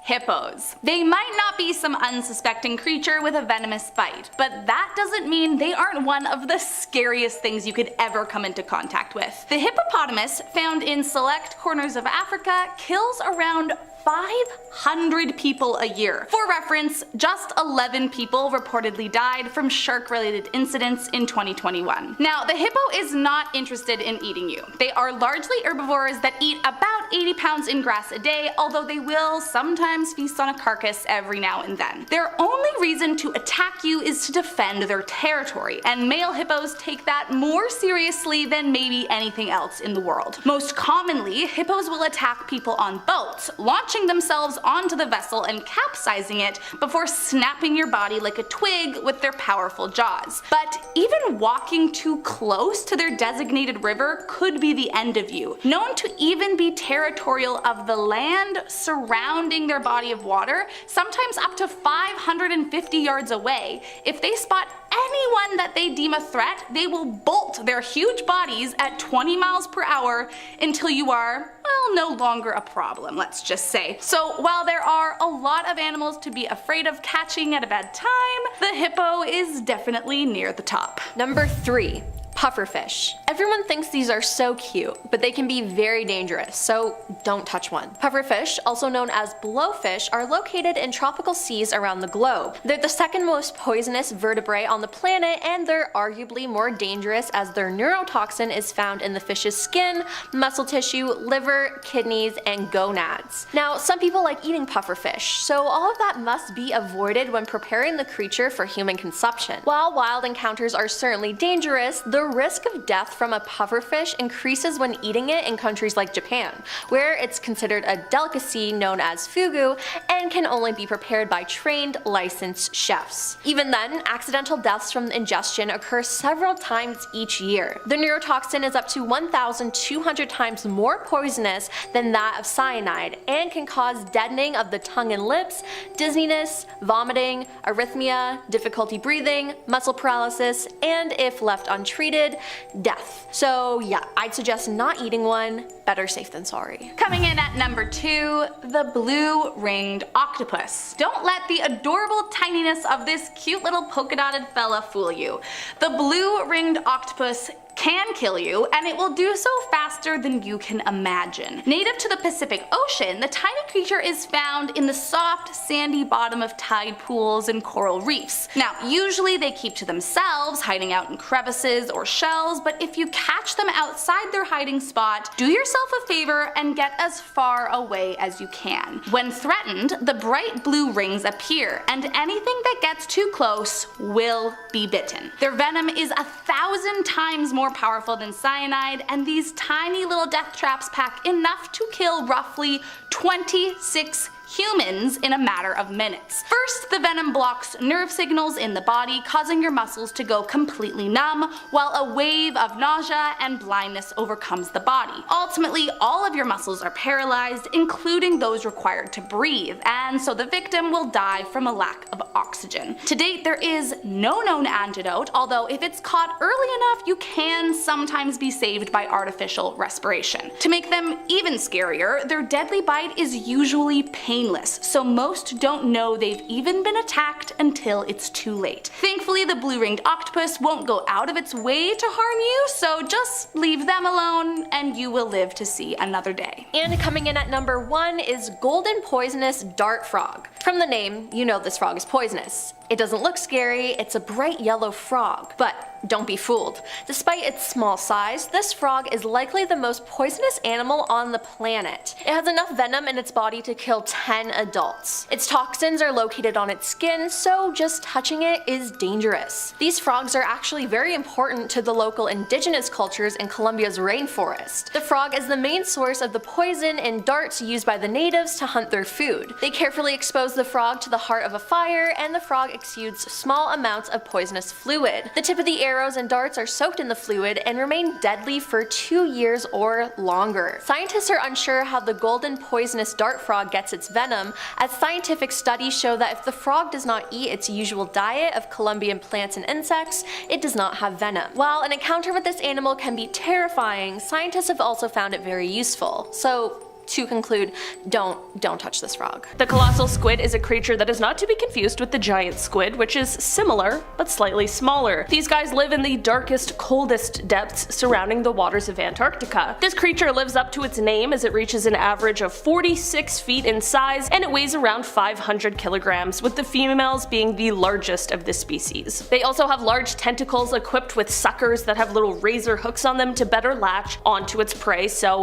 let's hope it's not you. Its diet mainly consists of large fish, such as the 7-foot Patagonian toothfish, and small ones, and some even consume their own kind. But they've also been known to try and consume even larger prey, like sperm whales, who often have been seen with scars attributing to the battles they must have faced. They're colossal, they're scary, and they're ambitious. What more could you want from a sea monster? Only 2 specimens have ever been collected, with the second being found recently in 2014, so on top of how frightening they are, they're also extremely elusive. In our number 9 spot today, we have the scalloped hammerhead shark. These sharks of course belong to the hammerhead family, and the main feature is their oddly shaped heads. These guys are a coastal pelagic species, and their eyes and nostrils can be found at the ends of the tips of their head extensions. These sharks like to use the shore as a breeding ground, and their young have an incredibly high metabolic rate, which means that they need a ton of food or else they will starve. These guys are quite notable for their large and complex brains. They have quite high levels of cognitive capabilities, and they're often really socially intelligent. They have complex migratory patterns and habitat relationships, and they're very athletic and clever when it comes to capturing prey. Nothing better than a super smart, extremely hungry shark. Their brains are great for the species in a multitude of ways, of course, but especially in terms of reproduction. Because of their social intelligence, it helps them to seek out the fittest members of the species to procreate with. Unfortunately, as of this year, however, the scalloped hammerhead shark is now listed as critically endangered, with the main cause for the population decline being overfishing. They are overharvested because of their large size, as well as the fact that apparently their fins have a high fin needle content, and so they are sold for $100 to $120 US per per kilogram. In our number 8 spot today we have tiger sharks. Tiger sharks are a species of shark that are the only surviving member of their genus. These macro predators can grow to be quite large, reaching lengths of over 5 meters or 16 feet and 5 inches. They're usually found in tropical and temperate waters, and their tiger name comes from the dark stripes that can distinctly be seen running down its body, although these marks do fade as the sharks mature. Tiger sharks live mostly solitary lives, and they are nocturnal hunters. They are well known for having quite the variety of prey, which includes crustaceans, fish, seals, birds, squid, turtles, sea snakes, dolphins, and even other smaller sharks. Unfortunately, these sharks are nearing a point of being a threatened species due to finning and fishing by humans, but it is thought that the Bermuda Triangle might be home to a secret sort of breeding ground for these guys. Hopefully, if this is the case, we can find a way to help protect the area so that the species can once again thrive. After the great white shark, tiger sharks are the second in line when it comes to the most recorded fatal attacks on humans, but although that sounds terrifying, these events are extremely rare. I learned that from the documentary that I watched. In our number 7 spot today we have the deep sea lizardfish. Deep sea lizardfish are a small family of deep water fish who are related to the telescope fish. These guys have flat heads and curved, barbed teeth, and they grow up to 78 centimeters or 31 inches in length, which makes them a pretty moderately sized fish. They prefer to stay at depths of 1,600 meters or 5,200 feet, and they're actually one of the world's deepest living apex predators. These lizardfish are known to eat anything that comes their way, including other fish of their own kind. Despite the lack of light in the depths of the ocean, these guys have really large eyes and pupils, and their vision is actually really important for their prey detection, as their well-developed eyes allow them to see any residual or bioluminescent light. Not a lot is known about their reproduction habits, but one thing that is known is that deep sea lizardfish have both male and female reproductive organs, which is thought to be an adaptation to low population density. In our number 6 spot today we have the flying spaghetti monster. I know, it sounds a little silly, but I swear this creature really does exist. This deep sea creature is a species of siphonophore that can usually be found in the Atlantic Ocean. While these guys appear to be one organism, they're actually a colonial organism, which means that they're composed of many medusoid and polypoid zooids. Zooids are multicellular units that develop from one single fertilized egg, and they combine to create functional colonies like the flying spaghetti monster. In our number 5 spot today we have the faceless cusk eel. Anything that's called faceless certainly can't be good, and this eel is absolutely no exception. These guys don't have a face, and they honestly look like the dementors of the deep sea. The first time one of these was found was in 1973 when oceanographers aboard the HMS Challenger discovered it, but for a century no one else came across one of these guys. Perhaps it's because they like to make their home in the icy waters located 13,000 feet below the surface of the ocean. Just a few years ago, when these guys were sort of rediscovered, one of the leaders of the expedition, Tim O'Hara, told The Guardian that, quote, "It looks like 2 rear ends on a fish." Really. Apparently, the mouth of these guys sits underneath its body and can extend out to catch food before disappearing back inside its own body. It's kinda cool, kinda gross. In our number 4 spot today we have the fangtooth fish. The fangtooth fish has a mouth full of razor-sharp teeth, perfect for clutching just about any size of prey in its jaw. That's right, any size. They live in the deepest parts of the ocean, the deepest having been recorded around 16,000 feet. That is until they just so happen to feel like migrating up to the surface for a little vacation. Unlike a lot of other deep sea dwellers, fangtooths do not have any bioluminescent organs to attract their prey. That is because they're not the sit and wait kind of predator, and instead they seek out their lunch using their excellent sense of smell. They are more active than most deep sea dwellers and heavily rely on any light that may sink into their dark home. In our number 3 spot today we have the Pacific viperfish. The Pacific viperfish can be found at different areas in the ocean, depending on the time of day. They usually like to stay in the baffle zone, which is about 100 meters to 400 meters below the surface of the ocean, but during the nighttime they will sometimes rise up into much shallower water because there is more food for them to eat. It's easy to pick out which fish is a viperfish because of the fact that its jaw is sticking out forward, and then they have those extra long pointy teeth. The Pacific viperfish is predatory and mostly eats other fish, but it will also chow down on crustaceans, plankton, and shrimp. This fish can grow to be about 1 foot long, and they are considered one of the most aggressive fish for their size. I know it's only 1 foot long, but hearing how vicious it is, coupled with how ugly it is, and I really don't want to be anywhere near this thing. One cool thing about these fish though is that they have what is called ultra black skin, and it reduces the reflection of anything that is illuminated around them so that they can camouflage themselves easier in the darkness of the deep sea. In our number 2 spot today we have the sea spider. Okay, if you're like me and don't like the spiders that exist on land, unfortunately this one is not going to be up your alley. Sea spiders are giant, and they like to suck the life out of their prey. Yeah, how terrifying and honestly gross. They basically just latch onto their prey for dear life and suck out all of the fluid that they possibly can. They are gross, but they technically aren't actually spiders. These guys have a leg span that is comparable to some of the largest land spiders, but the thing with these guys is that they carry their organs in their legs, because I mean they're basically all legs. The good news is that they prefer the really cold temperatures like the ones in the waters surrounding Antarctica, so unless you're planning on taking an icy cold plunge anytime soon, you're unlikely to encounter one of these creepy crawly sea creatures. In our number 1 spot today we have the megamouth shark. These guys are a species of deep water shark that is rarely ever seen by humans, so there is so much about them that remains a total mystery. Since its discovery, which first came in 1976, there have been fewer than 100 specimens ever observed or caught. These guys are planktivorous, which means that they like to feed on planktonic foods. This leads to them swimming with their mouths wide open, and this, coupled with their extremely large heads and lips, makes them easily recognizable if you were to ever run into one on a casual trip to the deep sea.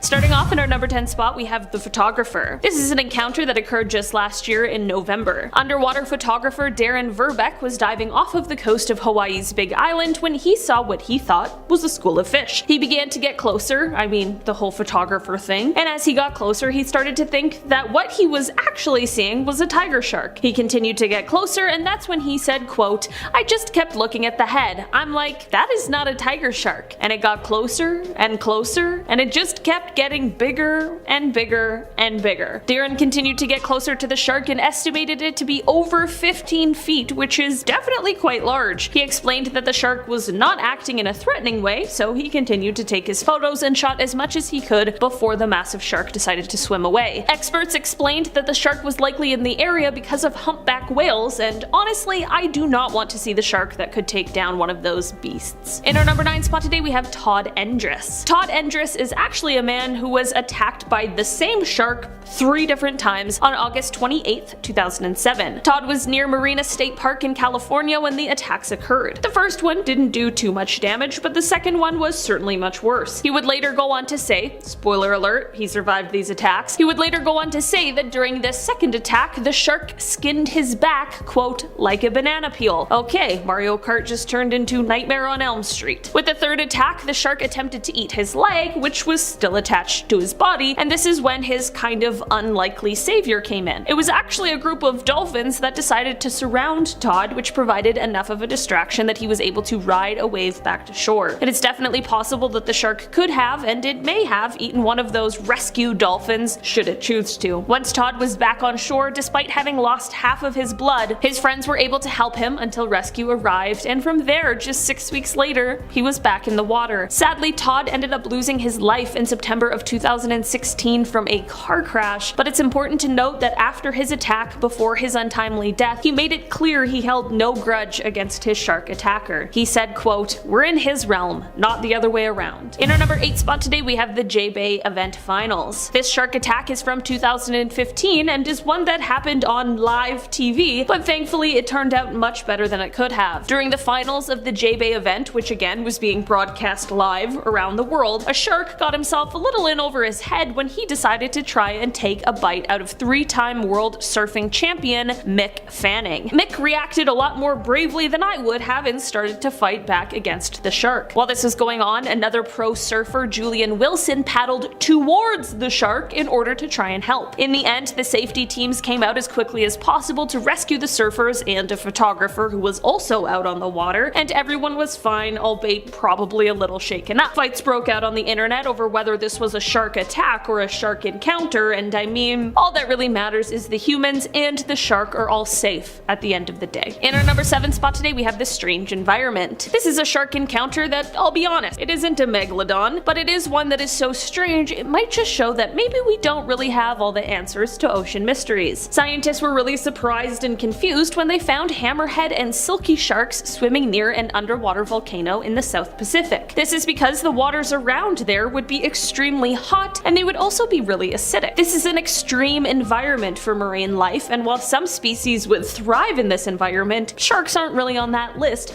hence the confusion and bafflement of the scientists. While this isn't a confirmed Megalodon sighting, it is just something that shows us that life under the sea is mysterious and new secrets are revealed to us every day. In our number 6 spot today, we have Watson and the shark. For this one, we are headed all the way back to 1749 with a cabin boy named Brooke Watson. Brooke was swimming in the Havana harbor when he had his encounter with a shark. This one grabbed him by his right foot and dragged him under. The shark got a second chomp on his foot before a rescue boat was able to come and save him. The sailor on the boat managed to get the shark to back off enough that they could get Brooke out of the water. Brooke lost his lower leg, but his life was saved, which is absolutely the most important part. Brooke's story is not over, however, as he went on to become a member of Parliament and eventually Lord Mayor of England. He was so proud of himself for not only having survived a shark attack, but then going on to earn this title that he commissioned famous artist John Singleton Copley to create a painting called Watson and the Shark, which detailed his horrifying encounter and probably went on to scare a ton of people at the time. In our number 5 spot today, we have Instagram famous. John Braxton is a man who Instagram is definitely not very happy at, and if his video came up in your feed unsuspectingly, you might also have some words for the guy. John was 27 years old at the time of his shark encounter, and he was spearfishing at the time. During his time fishing, he had an encounter with a huge shark that ended up taking a massive bite right out of his leg. John was thankfully able to escape the shark and swim to shore, where his partner tied a tourniquet and called 911. When the ambulance arrived, John was likely in shock. I mean, I would be if I even saw a shark beside me, let alone if one bit me. So in this altered state, John took his phone out and started recording a video where he panned down to his terribly injured leg. He of course posted the video to Instagram, who later removed it, but of course not before the entire computer and phone having population got a chance to save it and reshare it at any chance possible. In our number 4 spot today, we have Breach. This is a shark encounter that truthfully I have very little background info on, but the video really speaks for itself. This shark video was recorded in Mossel Bay, and it shows this gigantic shark basically leaping out of the ocean. I mean, come on, imagine. That would be absolutely terrifying. People who are more well versed in shark behavior than I am have explained that this shark, despite how it looks, is actually not doing this to be threatening, and it's not a move that would be done should it be attempting to attack something. I mean, that's not entirely true. It's actually more so used in order to try and catch fast moving prey like seals. It's relatively rare to capture a shark doing this though, because it takes so much energy for it to propel itself like this. I mean, they can reach 40 miles per hour and fly 10 feet into the air out of the water. That takes some serious strength. In our number 3 spot today, we have Ahmad Hassim. Back in 2006, Ahmad and his brother were assisting lifeguards in Cape Town, South Africa, and to do this, they were helping out running different survival drills. During this one particular drill, the brother was lying in the water pretending to be someone who needed help, and that is when a huge shark could be seen heading towards this brother that was completely unaware. Ahmad saw this and was so quick thinking he knew that sharks are typically attracted to sound, which I actually didn't know, so there's a little shark trivia fact for ya. So because he knew this, he started splashing around in the water. This worked, and it led to the shark leaving his brother alone, but instead, the shark now set his sights on Ahmad. It ended up grabbing him by his right leg and pulling him underwater. He was able to use his left leg to kick at the shark until it let go of him, but the shark was still able to get away with his leg below the knee. A boat was able to rush him to shore, and help arrived quickly enough to rush him to the hospital and save his life. Ahmad has not let this slow him down in the slightest though. He has gone on to reach not only the 2008 Beijing Paralympic Games, but he won gold at the 2012 London Paralympic Games, which is absolutely incredible. He has also gone on to become a shark advocate, saying that he has, quote, a sense that sharks are in trouble, and who better to speak up for sharks than a shark attack survivor. In our number 2 spot today, we have Rodney Fox. Rodney Fox is a man who was thought of as one of the best spear fishermen in the world. In 1963, he was partaking in the Australian Spearfishing Championships, which were being held just south of Adelaide, when he went through what is widely regarded as one of the worst shark attacks in history. The shark he encountered bit him around the waist, which ended up puncturing his diaphragm, ripping his lungs, and crushing his rib cage. Not only this, but the attack left his organs exposed, so much so that when he finally made it back to shore, those rescuing him had to keep his wetsuit on to ensure that his insides actually stayed on the inside. Despite the fact that Rodney needed at least 4 hours hours of surgery and about 400 stitches. Like many people who have these sorts of terrifying encounters, rather than shying away from sharks and the water, he leaned in. He actually became an advocate for sharks after this. He created the first underwater shark observatory and helped to dispel the rumors that sharks are bad, crazy, scary animals that we should all fear. In our number 1 spot today, we have Michael Coots. Back in 1997, Michael was surfing near the coast of Hawaii when he had his shark encounter. The shark decided to attack and grabbed Michael by both of his legs. Michael has gone on to explain that once the shark had a hold on him, it began swinging him back and forth like a dog would do with a toy. That is absolutely so vivid and so horrifying to even think about. Michael was able to punch the shark into letting go of him and was able to escape to safety after the scary ordeal. Although he was lucky and happy to be alive, the shark had done enough damage that Michael ended up losing his right leg. Despite this setback, Michael was back in the water just 3 weeks later, already using his prosthetic leg and getting used to surfing with it so he could get right back to what he loves. Michael could be terrified of sharks now and no one would blame him, but it's the exact opposite. He swam around them and even taken selfies with them since, and has explained how much he respects them, saying, quote, "Sharks are not to be feared but are incredibly beautiful and extremely important species for the health of our oceans." At number 10 is the terrifying deep sea footage. Now, the degree to which you'll be impressed with this video depends on how you decide to define your scale. So let's be clear, beast depicted here in this footage is absolutely a shark and is absolutely real, with its very distinguishing gills and pectoral fins. The question is though, is this your run-of-the-mill great white, or is it a megalodon? That all depends on the size of the fishing cage behind it. See, if we're to presume this to be a standard sized cage at about 10 feet, that would make the shark in front of it just shy of 30 feet wide. And since the shark is so enormous that we never get its entire body within the confines of the frame at once, we can make some estimates concerning the width to length ratio and determine that the shark here is at least 60 feet in length. Now, I'm not sure if you guys have noticed, but I'm new here at Amazing Top 10. So if you're enjoying the video so far and wouldn't mind seeing this face more often, you can support the channel, and me by extension, by pressing like, subscribing to Most Amazing Top 10, and ringing that notification bell. It helps us out a lot, and I personally would really appreciate it. Number 9, caught on satellite. Thanks to satellite technology, we've managed to map out 100% of the ocean floor, despite only having actually explored less than 5% of it. I say we as if I were involved personally. I'm like the nerdy equivalent of a sports fan. Anyways, aerial imagery has allowed scientists to make all sorts of discoveries. So is it that surprising for a behemoth as big as the Megalodon to turn up on something like Google Earth? And as a matter of fact, there was a Megalodon candidate spotted through satellites swimming along the Persian Gulf, which is a Mediterranean Sea in Western Asia, which is essentially an extension of the Indian Ocean between the Arabian Peninsula and Iran. One second, let me just add those to the list of places I will never go swimming. Discovered via Google Earth satellite imagery by researchers from the University of British Columbia, the consensus today is that this shark is between 50 and 70 feet in length. However, the initial calculations gave an estimated range of 80 to 100 feet. Now, it's tough to say what kind of shark this is exactly, as we only have a single image to go off of, but the shape and scale definitely fit the bill, along with the fact that the Megalodon was known to have existed in any ocean environment except for the polar ones, with the vast majority of Megalodon fossils having been discovered in coastal areas and bordering most oceans. Well, I guess I'll be swimming with the penguins from now on. At number 8 is the Brazilian coastline footage. In November of 2012, footage was released from the perspective of a rescue helicopter off the coastline of Brazil. And while the team conducting the rescue were oblivious at the time, technicians reviewing the video after the fact discovered that the team wasn't alone in the ocean that day. If you look carefully in the upper right hand corner of the video as it progresses, you'll notice an absolutely enormous shadow of an uncannily shark-like silhouette moving at an incredible speed below the surface of the ocean. And though it's hard to say for certain, we can use a lifeboat in the video as a reference to deduce that the shark depicted here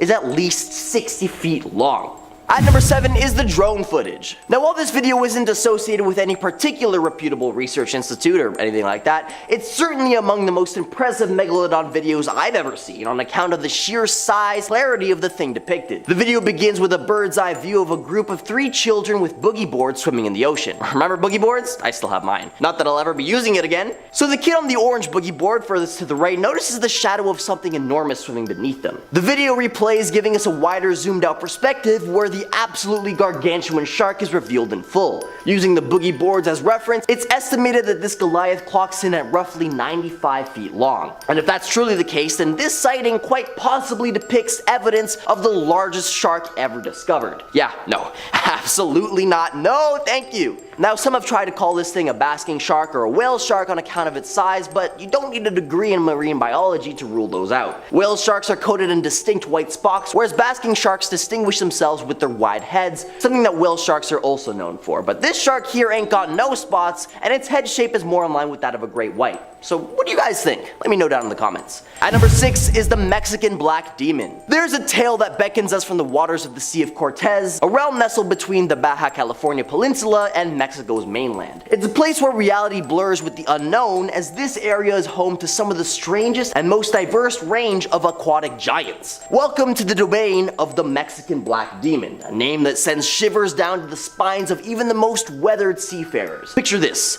a creature reminiscent of the iconic great white shark, yet draped in an unsettling shroud of murky hues, as if the darkness of the abyss itself has taken form. Now don't get me wrong, we all know that great whites aren't exactly teddy bears, but the black demon takes it up a notch. Local legends have whispered for years, painting a portrait of a colossal menace lurking beneath the waves. Reporters suggest that it's longer than your average blue whale, stretching up to a staggering 80 feet. Some eager minds point to the possibility of an undiscovered species, or perhaps an oversized great white. Now, I'm a YouTuber, not a marine biologist, so take this with a grain of salt, but given that great whites and megalodons are closely related, choose to say that it ain't a bit of both. Brave souls have embarked on quests to unravel the secrets of this aquatic enigma, but like grains of sand slipping through your fingers, the black demon remains elusive. Sightings are rarer than winning a lottery ticket, leaving us tantalizingly close to the edge of discovery, yet frustratingly distant from grasping its true nature. Could it be a relic of prehistoric times, a survivor from a forgotten epoch, or perhaps a brand new chapter in the oceanic saga of evolution? At number 5 is the New Zealand cave dive. New Zealand too? Come on, man. So this alleged megalith of a shark was discovered in a diving cave off the coast of New Zealand. Now, sharks in diving caves are terrifying in their own right, but finding a shark inside of a diving cave?